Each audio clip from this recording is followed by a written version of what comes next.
Hello friends, एक बार सभी का स्वागत है आपके अपने YouTube चैनल गुरु आर्यभट्ट में। तो आइए इस वीडियो में हम लोग जानने वाले हैं सोशल साइंस का मॉडल पेपर। और ये जो मॉडल पेपर होगा ये आपके रिवीजन के दृष्टिकोण से बनाया जाएगा। जैसा कि आप सभी जानते हैं कि बिहार विद्यालय परीक्षा समिति के अनुसार इस वर्ष आपके सोशल साइंस में 80 प्रश्न पूछे जाएंगे और इन 80 प्रश्नों में से केवल आपको 40 प्रश्नों का सही और सटीक जवाब दे के आना है। तो इस बार ठान चुके हैं कि 40 के 40 क्वेश्चन एकदम सही और सटीक करेंगे। तो क्या इस जज्बे के साथ आप तैयार हो चुके हैं? अगर तैयार हो चुके हैं तो आइए आपके सामने कुछ गेस क्वेश्चन हम आपके सामने लाए हैं। इन क्वेश्चनों का क्या आप जवाब दे पाएंगे? अगर दे पाएंगे तो देखते हैं कि पहले क्वेश्चन का जवाब आप दे पाते हैं या नहीं दे पाते हैं। यह रहा सामाजिक विज्ञान का पहला प्रश्न। पहला प्रश्न आपके सामने है। आपको इसमें बताना यह है कि गांधी जी ने भारत में सत्याग्रह का पहला प्रयोग कहां किया था। गांधी जी के द्वारा सत्याग्रह का पहला जो प्रयोग किया गया था भारत में, वो कहां किया गया था, इस प्रश्न में आपको यह बताना है। ऑप्शन 4 मिलेंगे, चंपारण में, खेड़ा में, अहमदाबाद में या फिर कोलकाता में। तो चलिए इसके बारे में हम आपको बता दें कि सन 1916 ईस्वी में गांधी जी चंपारण में सबसे पहला सत्याग्रह के लिए गए थे, जिसके द्वारा आप जानते होंगे कि 3 कठिया प्रणाली, मतलब 3/20 कट्ठा में जो खेती करनी पड़ती थी नील की, जबरन खेती करनी पड़ती थी, इस 3 कठिया प्रणाली को गांधी जी अपने अनशन से दूर किए थे। और गांधी जी को बिहार में बुलाने का श्रेय गया था राजकुमार शुक्ल को। तो यहां पर मेरा इस क्वेश्चन का राइट आंसर होगा चंपारण में गांधी जी सत्याग्रह का पहला प्रयोग चंपारण अर्थात बिहार से किए थे 1916 ईस्वी में। चलिए, क्या इस प्रश्न का आप आंसर जानते थे? नहीं जानते थे? अगले प्रश्न को लाते हैं और देखते हैं क्या इस प्रश्न का आप जवाब जानते हैं। आइए देखते हैं दूसरा क्वेश्चन। अखिल भारतीय किसान सभा का गठन कहां और कब हुआ था? यह अच्छा क्वेश्चन है। इसका क्वेश्चन का अगर आपको आंसर पता है तो आपकी तैयारी कुछ हद तक अच्छी हो चुकी है। आइए इस क्वेश्चन का आंसर जानते हैं। अखिल भारतीय किसान सभा का गठन लखनऊ 1936 ईस्वी में किया गया है। मतलब इस दूसरी का मेरा जो राइट आंसर होगा वो हो जाएगा ऑप्शन नंबर सी, लखनऊ 1936 ईस्वी। इसके बाद तीसरा क्वेश्चन स्क्रीन पर आ गया है। इस तीसरे का जवाब हम सभी लोग देंगे और आपको बता दें कि आपके पास एक क्षमता है कि आप ऐसा करेंगे कि 80 प्रश्न आपको हम आज बताने वाले हैं इस सेक्शन में, जिसमें से 40 क्वेश्चन का सही जवाब देना है। जब 40 क्वेश्चन का सही जवाब दे पाएंगे उसी समय आप वीडियो देख लेंगे। और अगर 40 का जवाब नहीं दे पाते हैं तो वीडियो को अंत तक देखिए। इसमें से 40 प्रश्न आपके एग्जामिनेशन में आने की संभावना मिल सकती है। तो बताना है निम्नलिखित में किसने पटना का नाम अजीमाबाद किया। अच्छा प्रश्न है। पटना का नाम पाटलिपुत्र के नाम से भी जानते होंगे, लेकिन अजीमाबाद किसके द्वारा किया गया था? तो तीसरे का आपका जो राइट आंसर होगा वो हो जाएगा अजीमुसा। Option D is right answer. Next, अगला क्वेश्चन आपके स्क्रीन पर आ गया है नंबर 4 में। नरोत्तम सिंहानुक कहां के शासक थे? तो नरोत्तम सिंहानुक जो थे वे कंबोडिया के शासक थे। ऑप्शन सी के साथ यहां बढ़ेंगे आगे। तो आप प्रश्नों को हम तेज करने का प्रयास करेंगे क्योंकि ये रिवीजन के दृष्टिकोण से आपके सामने वीडियो लाया गया है। भारत में न्यूनतम मजदूर कानून किस वर्ष पारित हुआ था? न्यूनतम मजदूर कानून, जिसके तहत हम न्यूनतम मजदूरी दे सकें किसानों को या फिर मजदूरों को, यह कब पारित हुआ था? तो यह पारित हुआ है 1948 ईस्वी में, जिस समय महात्मा गांधी की मृत्यु हुई थी। मतलब इस क्वेश्चन में हम बढ़ेंगे ऑप्शन नंबर डी के साथ। आगे हैं आज के छठे प्रश्न की ओर। छठा प्रश्न है यूरोप वासियों के लिए किस देश का साहित्य एवं विज्ञान प्रेरणा का स्रोत है? इसमें छठे का आपका राइट आंसर होगा England. Option D is right answer. Next, आगे देखते हैं अगला क्वेश्चन जो आपके स्क्रीन पर आ चुका है 7वें नंबर में। राष्ट्रवाद की अवधारणा का जन्म किस घटना से माना जाता है? मतलब हमारे देश में या कह सकते हैं कि विश्व में राष्ट्रवाद का उदय किस घटना के बाद माना गया है? तो यह माना गया है पुनर्जागरण की घटना के बाद। ऑप्शन ए जो होगा इस चारों ऑप्शन में करेक्ट आंसर होगा। नेक्स्ट, 8वां प्रश्न। 8वां प्रश्न तो हम कहेंगे बोर्ड मॉडल। आप इसे बोर्ड मॉडल मानिए। अर्थात मेटरनिक कौन था? आपको इस प्रश्न में ये बताना था। ऑप्शन है ऑस्ट्रिया का चांसलर, फ्रांस का सम्राट, रूस का जार या फिर फ्रांस का चांसलर। तो मेटरनिक के नाम से आप कई सारे प्रचलित हैं। मेटरनिक ऑस्ट्रिया का चांसलर था। Option A is right answer. Next 9th देखते हैं। 9 नंबर क्वेश्चन स्क्रीन पर आ चुका है महात्मा गांधी से संबंधित, और महात्मा गांधी से क्वेश्चन तो आपके एग्जामिनेशन में होते ही हैं। महात्मा गांधी को चंपारण आने का निमंत्रण किसने दिया था? ये अगर पहला डिस्कशन आप समझे होंगे तो आपको पता होगा। उनका नाम था Rajkumar Shukla. Option C is right answer. और यह निमंत्रण दिया गया था 1916 ईस्वी में। चलिए आ गया है 10वां प्रश्न आपके स्क्रीन पर। 10वां क्वेश्चन धमाकेदार क्वेश्चन। लखनऊ समझौता किस वर्ष हुआ? काफी अच्छा क्वेश्चन और काफी फेमस क्वेश्चन। लखनऊ समझौता जो हुआ है 1916 ईस्वी में हुआ है, जिस समय महात्मा गांधी हमारे बिहार के चंपारण में आए थे और तीनकठिया प्रणाली को अंग्रेजों से मुक्त कराए थे। तो इसी वर्ष लखनऊ समझौता किया गया था 1916 ईस्वी में। 11 देखते हैं। 11 में बताना है कि डॉक्टर राजेंद्र प्रसाद का जन्म स्थान कहां है? राजेंद्र प्रसाद जो हमारे देश के प्रथम राष्ट्रपति बने थे, राष्ट्रपति का जन्म जो था वो किस राज्य में हुआ था? अपने बिहार में हुआ था, कहीं और जाइए मत जाइए। ऑप्शन बी जो होगा इसका करेक्ट आंसर होगा। ऑप्शन बी के साथ बढ़ेंगे आगे। अगला क्वेश्चन 12 नंबर में आ चुका है। 12 का जवाब देने का प्रयास करेंगे और आप काउंट भी करते रहेंगे आपको कितने नंबर आज के इस पूरे 80 क्वेश्चनों के सेशन में प्राप्त होता है। 12। भारत में पहला देसी जूट मिल का किस शहर में स्थापित हुआ था? जूट मिल, आपसे जूट मिल पूछा गया है तो जूट मिल स्थापित किया गया सबसे पहले कोलकाता में। Option A is right answer. 13 देखते हैं। भूमंडलीकरण की शुरुआत किस दशक में हुई थी? दशक बताना है आपको, इसमें अगर आगे पीछे हो सकता है लेकिन दशक बताना है। 10 वर्ष के अवधि को दशक कहते हैं। तो इसमें आपको बताना है 1990, 1960, 1970 या फिर 1980। तो चलिए इससे 13 का आपका राइट आंसर बता दे 1990 के दशक में। Option A is right answer. अगला क्वेश्चन, अगला प्रश्न स्क्रीन पर आ चुका है नंबर 14 में। हमारे प्यारे भाइयों लोग इसका जवाब सभी लोग देने का प्रयास करेंगे। निम्न में कौन पंचायती राज व्यवस्था का दूसरा स्तर है? 3 स्तरों में बांटा गया है, प्राथमिक, द्वितीयक और तृतीयक। तो दूसरा स्तर आपसे पूछा गया है, तो दूसरा स्तर जो होता है पंचायत समिति कहलाता है। Option C is right answer. 15 देख लेते हैं। 1871 में कौन सी संधि हुई थी? 1871 काफी प्रचलित संधि हुई है जिसे हम फ्रैंकफर्ट की संधि के नाम से जानते हैं। Option A is right answer. क्या इतने प्रश्नों का आप जवाब पता था या कितने अभी तक आप प्रश्नों को सही कर पाए हैं? काउंट करते रहेंगे, कहीं बीच में भूलेंगे नहीं। 40 हुआ आप वीडियो छोड़ सकते हैं, 40 नहीं हुआ वीडियो को अंत तक देखिए। 16 का जवाब दीजिए। बिहार में पंचायती राज संस्था में महिलाओं के लिए कितनी सीटें आरक्षित हैं? बिहार में पंचायती राज व्यवस्था जो बनाई गई है, महिलाओं को लिए कितनी सीट आरक्षित की गई है? तो महिलाओं को 50% आरक्षण दिया गया है नीतीश कुमार के द्वारा। Option A is right answer. 17 का जवाब जानते हैं। निम्न तलीय जल जमाव वाले क्षेत्र को कहा जाता है? निम्न तलीय मतलब जहां पर जल जमाव कम क्षेत्र में होता है, कम मात्रा में होता है, वैसे जल जमाव को क्या कहते हैं? इस 17 में आपसे यह पूछा गया है तो उसे बोला जाता है wetland. Option A is right answer. 18 का जवाब देने का प्रयास करेंगे और अपना आंसर काउंट करते रहेंगे। कितने प्रश्नों का आप जवाब दिए कमेंट में जरूर रिप्लाई करेंगे आप।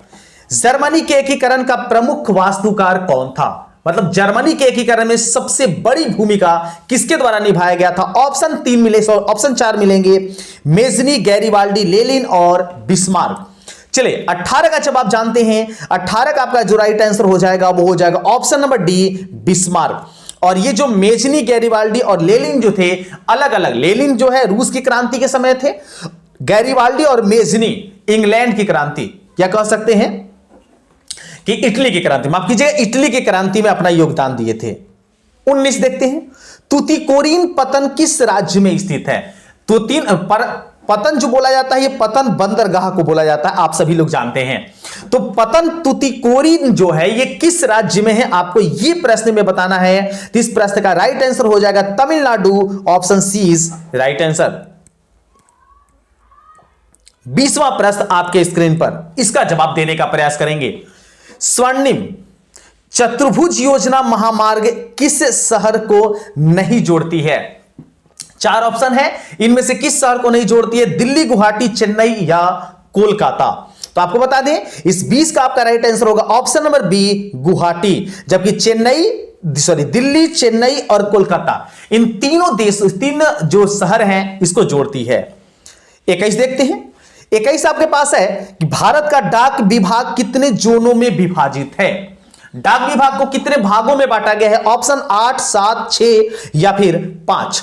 तो आपको बता दें 21 का राइट आंसर होगा ऑप्शन नंबर ए, 8 भागों में। ऑप्शन ए के साथ यहां इस प्रश्न में बढ़ेंगे आगे।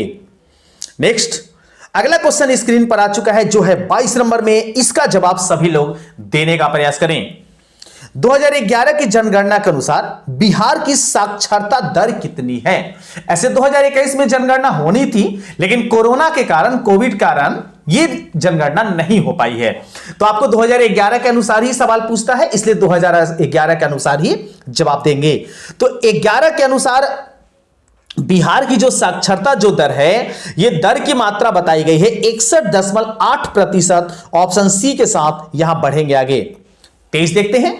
बिहार की पहली रेल लाइन कौन थी? बिहार में पहली रेल लाइनें जो बिछाई गई थी उसका नाम क्या था? ऑप्शन 4 मिलेंगे, Martin line railway, east India railway, भारतीय रेलवे या बिहार रेल सेवा। तो देखिए, सबसे पहले तो आप ये दिमाग में बना लीजिए कि बिहार रेल सेवा ये तो कतई नहीं होगा, ये तो आपको केवल बेवकूफ बनाने के लिए दिया गया है। बिहार में सबसे पहली रेल जो लाइनें की गई थी, शुरुआत किया गया था, उसका नाम था East India Railway. Option B के साथ यहां बढ़ेंगे आगे। चलिए 23 का जवाब देंगे। 23वां प्रश्न है, बिहार की पहली रेल, तो हो चुका है, ईस्ट इंडिया रेलवे हो चुका है। 24 का जवाब देंगे। कहलगांव तापीय विद्युत परियोजना किस जिला में अवस्थित है? यह बताना है। ऑप्शन बांका, भागलपुर, वैशाली या फिर बक्सर। अगर आपको फाइनल डिवीजन की स्थिति नहीं है तो आप काउंट करते रहेंगे, आपको कितना नंबर मिल रहा है, क्या नंबर मिल रहा है। 24 का जवाब देने का प्रयास करेंगे। कहलगांव तापीय विद्युत परियोजना जो है वो भागलपुर में स्थित है प्यारो बच्चों, अर्थात इसका राइट आंसर होगा ऑप्शन नंबर बी। सभी प्यारों इसी तरीके से जुड़े रहें और इसी तरीके से ताकत लगाते रहें। लड़ाई आपसे नहीं है, लड़ाई हमें बिहार बोर्ड से लड़ना है और दिखा देना है कि हम भी कुछ यूनिक कर सकते हैं। बिहार की राजधानी है, ये तो टन्ना मारेंगे सारे लोग, इस क्वेश्चन में तो धुआं उड़ा देंगे सभी लोग, हमें पता है। बिहार की राजधानी पटना, ऑप्शन बी के साथ बढ़ेंगे आगे। 26, 3 कटिया प्रणाली किन पर लागू थी? अच्छा प्रश्न है। 3 कटिया, तो कटिया ये शब्द जो आता है मुख्य रूप से किसानों से लागू होता है, क्योंकि कट्ठा जो आते हैं वो खेत की मात्रा को बोला जाता है। इसका मतलब ये किसानों से संबंधित होगा। ऑप्शन ए के साथ यहां 26 में बढ़ जाएंगे आगे। 27 नंबर, इनमें कौन चिपको आंदोलन से संबंधित है? चिपको आंदोलन 1972 ईस्वी में जो महिलाओं के द्वारा संचालित किया गया था, ऐसे बोल सकते हैं, और पेड़ के कटाई के लिए विरोध किया गया था। पेड़ को महिलाएं चिपक के चिपको आंदोलन की थी। तो इसमें सबसे बड़ा योगदान था सुंदरलाल बहुगुणा का। ऑप्शन सी जो होगा इसका राइट आंसर होगा। 28, सुंदरवन किस राज्य में है? सुंदरवन एक डेल्टा का नाम है जो गंगा नदी में या गंगा नदी में डेल्टा पाई जाती है। इसका कुछ असर हमारे पटना में भी पाया जाता है, लेकिन यहां पर हमारे पास बिहार नहीं ऑप्शन में, तो यहां पर राइट आंसर हो जाएगा मेरा ऑप्शन नंबर ए, पश्चिम बंगाल। अर्थात सुंदरवन जो है वो पश्चिम बंगाल में स्थित है। 29 का जवाब देंगे हम सभी लोग। 29 क्वेश्चन आपके सामने आ गया है। बताना है इनमें कौन लोहा का अयस्क है?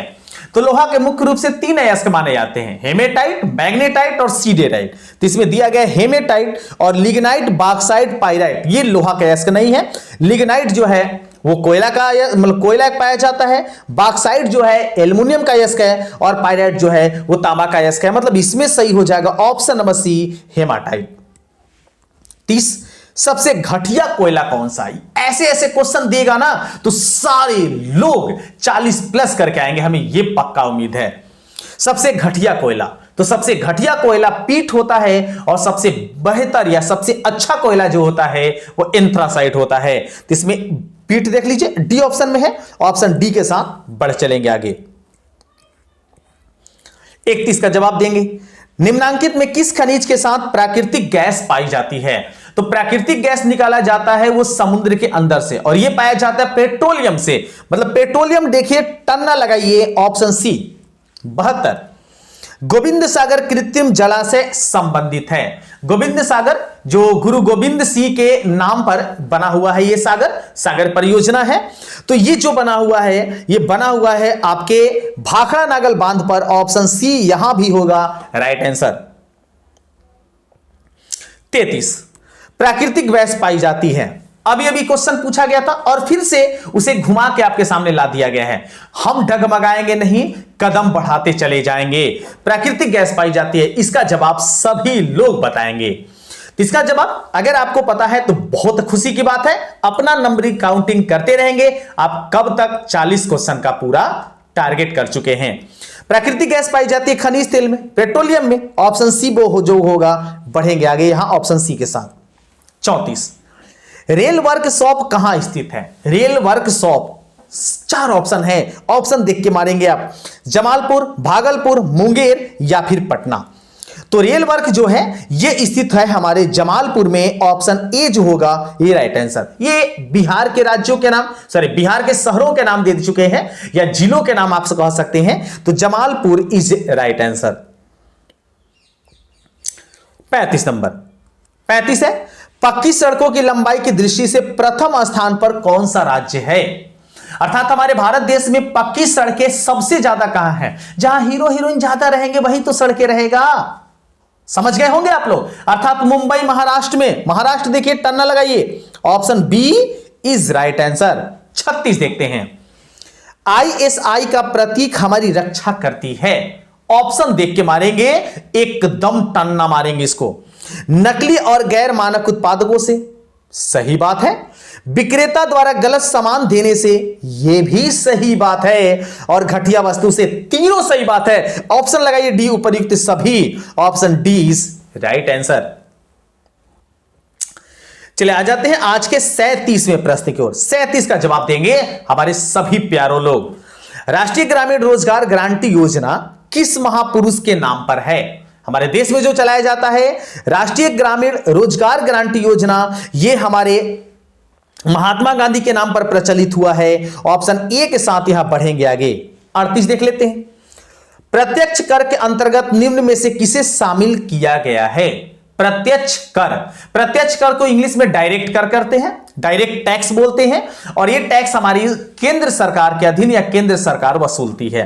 तो यह कौन सा है, आयकर, उत्पाद कर, बिक्री कर, इनमें से कोई नहीं। आयकर हो जाएगा। Option A is right answer. Income जो टैक्स होता है वो डायरेक्ट टैक्स होता है। चले 39 देखते हैं। 39 आपके स्क्रीन पर आ चुका है। निम्न में कौन प्राथमिक क्षेत्र है। तो 3 क्षेत्र, ये क्वेश्चन दम परफेक्ट तरीके से आप याद कीजिए। प्राथमिक क्षेत्र कृषि को बोलेंगे, द्वितीय क्षेत्र उद्योग को बोलेंगे और तृतीय क्षेत्र सेवा को बोलेंगे। तो प्राथमिक क्षेत्र कृषि से संबंधित है। Option B is right answer. 40 देखते हैं, कृषि सुखाड़ होता है। कृषि में सुखाड़ किसको कहते हैं यह बताना है। ऑप्शन देख के लगाइएगा। जल के अभाव में माना जा सकता है, मिट्टी के नमी के अभाव में यह भी मान सकते हैं, मिट्टी के अवक्षय के कारण, मिट्टी के लवणता के कारण। देखिए चारों ऑप्शन अलग अलग टेक्निक से दिए गए हैं। अगर इसमें से कृषि सुखाड़ के बारे में सही और सटीक जानकारी बतानी होगी तो आपको बताएंगे मिट्टी के नमी के अभाव में। Option B is right answer.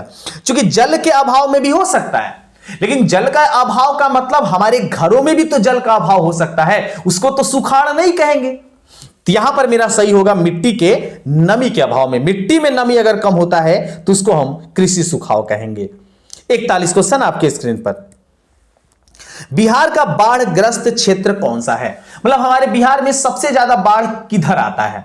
तो हमारे बिहार के कोसी नदी जो है वो बाढ़ से प्रभावित नदी है, जिसे कोसी नदी, जिसे बिहार का शोक के नाम से भी जानते हैं, जिसको कोसी नदी के नाम से जाना जाता है। तो आपको ये अगर पता है कि कोसी नदी किस क्षेत्र में है तो आंसर पता है। नहीं पता है तो चलिए हम आपको बताते हैं, ये हमारे पूर्वी बिहार में है। Option A is right answer. 42, इनमें कौन मानव जनित आपदा है।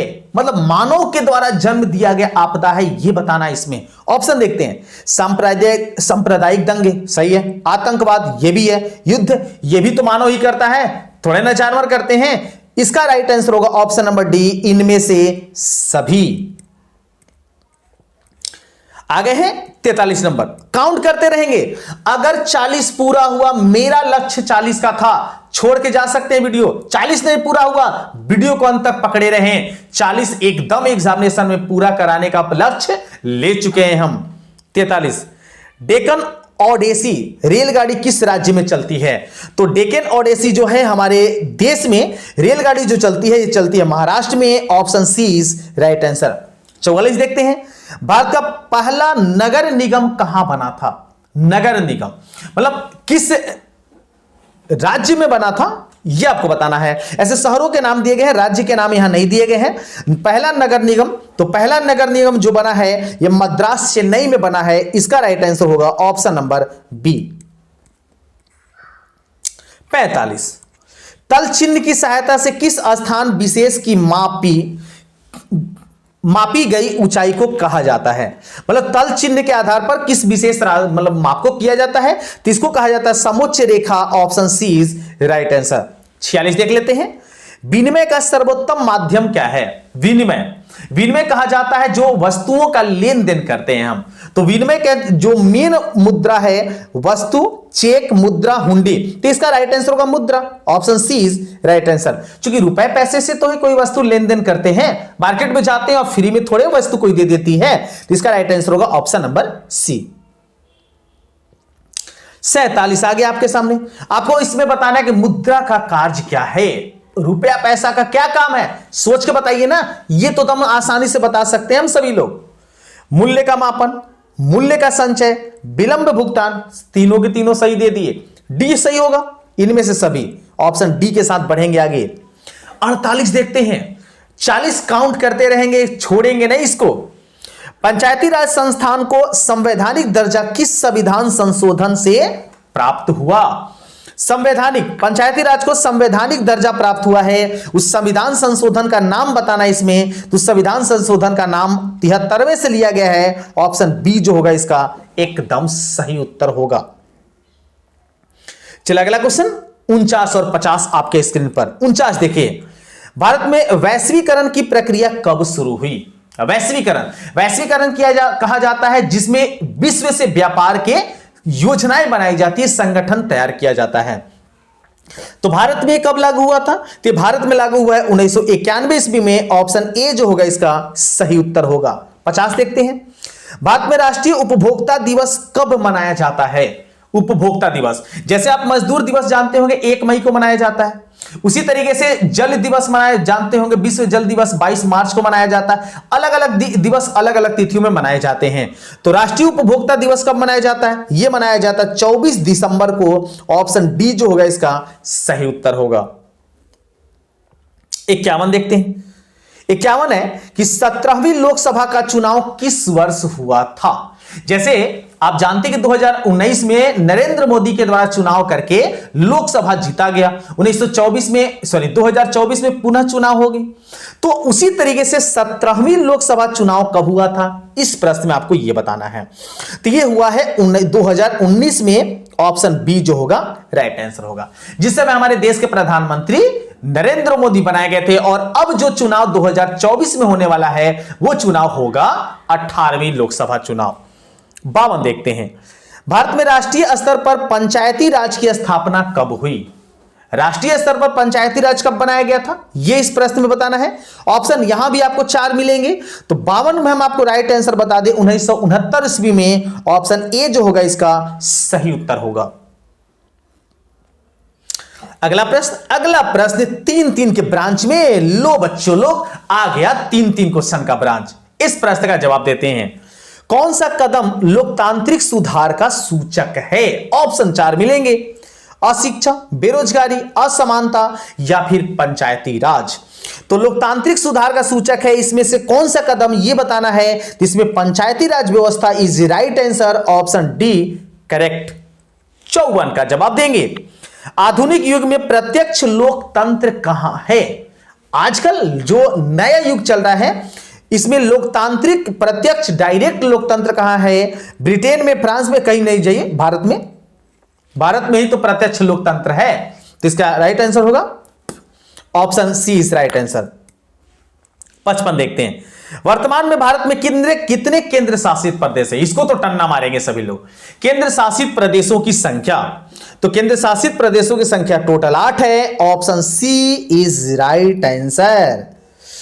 चलिए 56 देखते हैं, आपका क्वेश्चन स्क्रीन पर आ गया है। बिहार में पंचायती राज का स्वरूप है, किस प्रकार की राज व्यवस्था है हमारे बिहार में? ऑप्शन है ग्राम पंचायत, पंचायत समिति, जिला परिषद, इनमें से सभी। तो पंचायती राज व्यवस्था बिहार में सब प्रकार का है। पंचायत समिति होता ही है, जिला परिषद होता ही है, ग्राम पंचायत होता ही है, मतलब यहां बढ़ेंगे ऑप्शन डी के साथ। 57 देख लेते हैं, 17वीं लोकसभा में महिलाओं की संख्या। 17वीं लोकसभा अभी अभी जाने थे, यह हुआ है कब? 2019 में। 2019 में 17वीं लोकसभा चुनाव हुआ था, जिसके नेता चुने गए थे, महान नेता जो कह सकते हैं नरेंद्र मोदी। उसमें महिलाओं की भागीदारी, महिलाओं की संख्या कितनी थी, इस प्रश्न में आपको यह बता देना है। तो उसमें महिलाओं की संख्या 78 थी। Option A is right answer. 58 देखते हैं, 58 क्वेश्चन स्क्रीन पर आ गया है। गठबंधन सरकार की पकड़ प्रशासन पर होती है। गठबंधन सरकार अगर बनाई जाए, दो या दो से अधिक दल मिलके एक अगर सरकार तैयार करते हैं, तो उसकी जो पकड़ होती है प्रशासन पर, वो क्या होती है? ढीली होती है। अपना नहीं न है, 4 लोगों का मिला के बनाए हैं, तो ढीली ही होगा। Option B is right answer. चलो 59 देखते हैं, भारत में सर्वोच्च न्यायालय के मुख्य न्यायाधीश की नियुक्ति कौन करता है? काफी अच्छे क्वेश्चन है, यहां से आप इसे बोर्ड मॉडल मान सकते हैं, याद रखिए इसको बोर्ड मॉडल। सर्वोच्च न्यायालय के मुख्य न्यायाधीश की नियुक्ति कौन करता है? तो सर्वोच्च न्यायालय के मुख्य न्यायाधीश की नियुक्ति हमारे राष्ट्रपति करते हैं। Option B is right answer. और वर्तमान में हमारे राष्ट्रपति कौन से हैं? कमेंट में जरूर बताइएगा, वर्तमान समय में हमारे देश के राष्ट्रपति कौन है? 60 का जवाब देखते हैं। भारतीय योजना आयोग के प्रथम अध्यक्ष कौन थे? भारतीय योजना आयोग के प्रथम अध्यक्ष बोला जाता है प्रधानमंत्री को। और अभी अगर पूछा जाए कि अभी कौन है, तो नरेंद्र मोदी। तो पहले कौन थे यह बताना है, तो सबसे पहले कौन थे? सबसे पहले प्रधानमंत्री कौन बने थे? पंडित जवाहरलाल नेहरू। इसलिए इसका राइट आंसर होगा option C is right answer. 61 किस राज्य में खनिज तेल का विशाल भंडार है? हमारे देश में सबसे ज्यादा खनिज किस राज्य से प्राप्त होता है? तो यह प्राप्त होता है असम से, जहां पर डिगबोई नामक जगह जो है वो तेल कुआं के लिए प्रसिद्ध है। Option A is right answer. ऐसे बंबई हाई भी है, लेकिन यह ऑप्शन में आपका नहीं दिया हुआ था। 62 देखते हैं, रेशम उद्योग का प्रसिद्ध केंद्र कौन है? मतलब किस जगह से रेशम का उत्पादन सबसे ज्यादा किया जाता है? ऑप्शन है 4, छपरा, भागलपुर, सिवान और दरभंगा। चारों में से एक सही है, एक का जवाब देना है। इसका राइट आंसर होगा ऑप्शन नंबर बी, भागलपुर। 63 देखते हैं, बिहार में सबसे कम वर्षा किस जिला में होती है? सबसे कम, देखिए ऑप्शन देख लेते हैं, पूर्णिया, सिवान, पश्चिम चंपारण या फिर बक्सर। तो इस बिहार के बारे में अगर बात किया जाए, तो बिहार में सबसे ज्यादा कम वर्षा होती है बक्सर में। और सबसे अधिक अगर वर्षा की बात अगर की जाए, तो सबसे अधिक वर्षा होती है पटना में। सबसे ज्यादा ठंडा किया जाए तो सबसे ज्यादा ठंडा पड़ता है आपके गया में। और सबसे कम ठंडा की बात किया जाए तो सबसे कम ठंडा भी पड़ता है गया में। चलिए अगला प्रश्न देखते हैं। अगला क्वेश्चन स्क्रीन पर 64 नंबर में क्वेश्चन आपके सामने है, निम्नलिखित में कौन दलित पैथर्स के कार्यक्रम से संबंधित नहीं है? ऑप्शन 4 मिलेंगे, दलित सेवा का गठन, जाति प्रथा का उन्मूलन, भूमिहीन गरीब किसानों की उन्नति या फिर औद्योगिक मजदूरों क्या शोषण से मुक्ति। तो चलिए आपको बताते हैं कि दलित पैथर्स के कार्यक्रम से संबंधित नहीं है इसमें से, तो ये नहीं है दलित सेना का गठन। दलित सेना हमारे देश में नहीं बनाई जाती है, और यही होगा इस क्वेश्चन का सही उत्तर। 65 देखते हैं, भारत में पहली बार केंद्र में गैर कांग्रेसी सरकार कब बनी थी? गैर कांग्रेसी सरकार का मतलब कि भाजपा का सरकार बना था। क्योंकि हमारे देश में 2 सरकार तो चलाती है, या तो भाजपा या तो कांग्रेस। तो गैर कांग्रेसी सरकार कब बनी थी ये इस क्वेश्चन में बताना है आपको। तो इसका राइट आंसर होगा 1977 ईस्वी में। ऑप्शन बी जो होगा राइट आंसर होगा। इसी समय इंदिरा गांधी जो थी वो हार गई थी। अगला क्वेश्चन देखते हैं। अगला क्वेश्चन 66 नंबर, जवाब देते हैं। किसके नेतृत्व में 1977 में जनता पार्टी की सरकार का गठन हुआ था? 1970 में गैर कांग्रेसी सरकार बनी थी और उस समय किसकी कह सकते हैं कि जनता पार्टी बनाई गई थी। तो उस समय जनता पार्टी जो बनाई गई थी मोरारजी देसाई के द्वारा बनाया गया था। ऑप्शन सी जो होगा इसका सही उत्तर होगा। चलिए 67 देखते हैं। भारत की राजधानी क्या है? भारत की राजधानी क्या है? टन्ना मारिए दम। 40 का यहां से तो बुरा सकते हैं हम लोग, हमें पक्का उम्मीद है कि यहां तक 40 पुरा लेंगे। भारत की राजधानी कहां? कहीं नहीं, नई दिल्ली। ऑप्शन सी यहां भी होगा करेक्ट आंसर। चलिए 68 का देखते हैं जवाब क्या मिलता है। 26 दिसंबर 2004 को विश्व के किस हिस्से में भयंकर सुनामी आया था?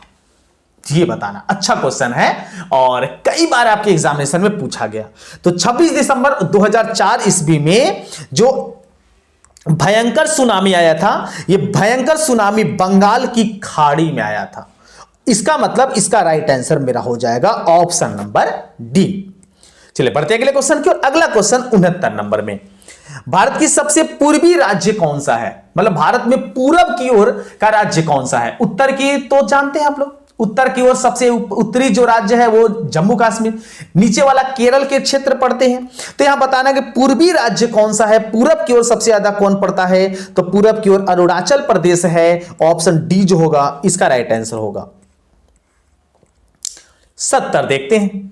70 का जवाब ढूंढेंगे। निम्न में कौन आर्थिक आधारभूत संरचना का घटक है? आधारभूत संरचना ऑप्शन है वित्त, शिक्षा, स्वास्थ्य या नागरिक सेवाएं।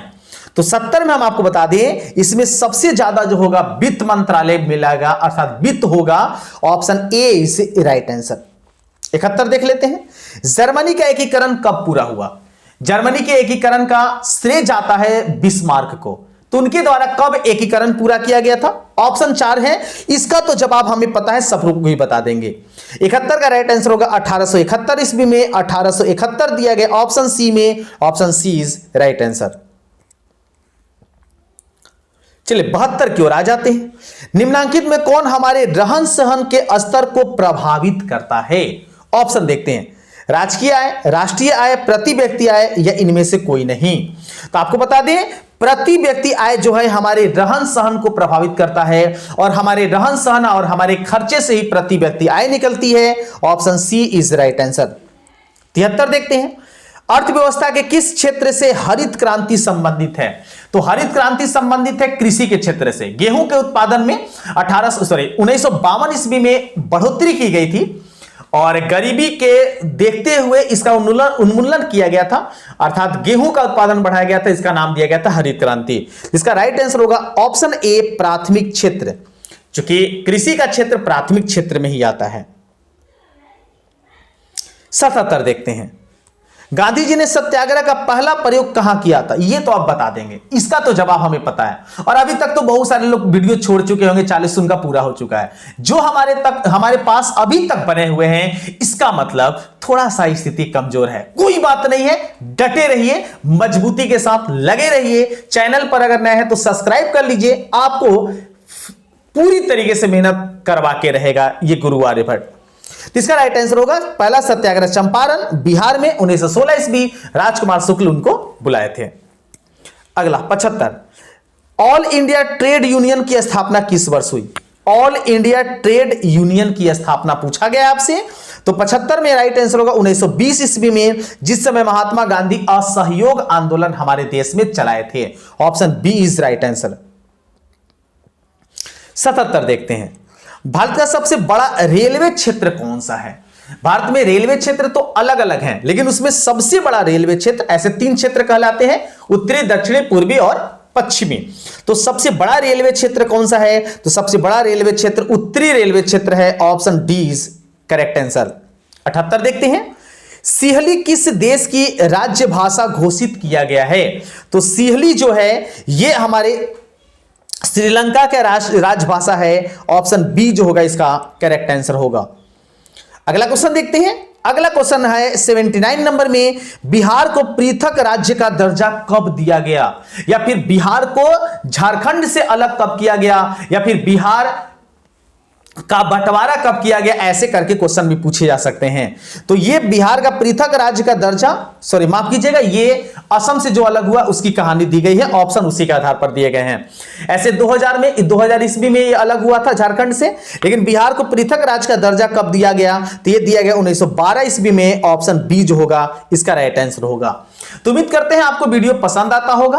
अगर पसंद आता होगा तो इसे अधिक से अधिक दोस्तों में शेयर करें। चैनल पर नए हैं तो जरूर इसे सब्सक्राइब कर लें। और अब चलते हैं आज के अंतिम क्वेश्चन की ओर, और ये क्वेश्चन आपको हम देंगे आपको होमवर्क में। अभी तक जो 40 क्वेश्चन का जवाब नहीं दे पाए हैं, इस क्वेश्चन को देके आप 40 जरूर पूरा करने का प्रयास कीजिए और बताइए 80 का जवाब क्या होगा। तो उम्मीद करते हैं ये वीडियो काफी अच्छा लगा होगा। मिलते हैं और कुछ नए वीडियो में और नए टॉपिक के साथ। तब तक सभी को वंदे मातरम।